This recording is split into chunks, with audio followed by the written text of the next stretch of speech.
Assalamualaikum warahmatullahi wabarakatuh.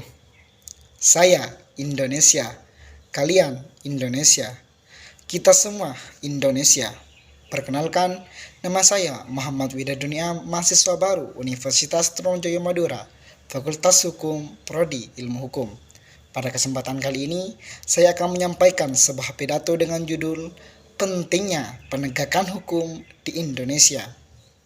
Saudaraku, suatu negara yang maju dapat kita lihat dari sistem hukum di dalamnya, karena sejatinya diadakannya penegakan hukum untuk memberikan perlindungan kepada masyarakat, baik meliputi keamanan maupun ketertiban.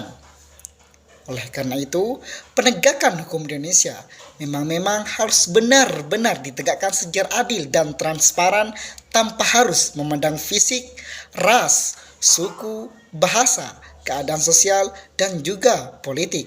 Perlindungan dan penegakan hukum ini sendiri telah tercantum dalam Undang-Undang 1945 pasal 28 ayat 4 yang berbunyi perlindungan, pemajuan, penegakan, dan pemulihan hak asasi manusia adalah hak tanggung jawab penuh, tanggung jawab pemerintah, dan juga tanggung jawab negara. Oleh karena itu dapat kita pahami bahwa dalam undang-undang ini sejatinya lembaga pemerintah yang bergerak dalam bidang hukum, baik itu Mahkamah Agung, Mahkamah Konstitusi, Komisi Pemberantasan Korupsi, dan juga Lembaga Perlindungan Hak Asasi Manusia, memang benar-benar harus memberikan perlindungan sejatinya kepada masyarakat.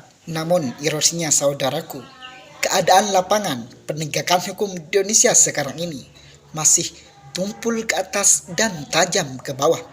Bagaimana tidak, kita dapat lihat dari kasus Kanjuruhan dalam proses penegakan hukumnya, di mana Majelis Hukum Pengadilan Negeri Surabaya telah membebaskan 2 tersangka polisi yang terlibat dalam penembakan gas air mata tersebut.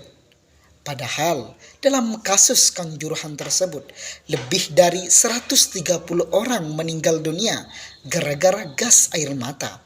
Bagaimana tidak, dalam kasus ini dapat kita simpulkan bahwa penegakan hukum di Indonesia masih terjadi timpang sebelah.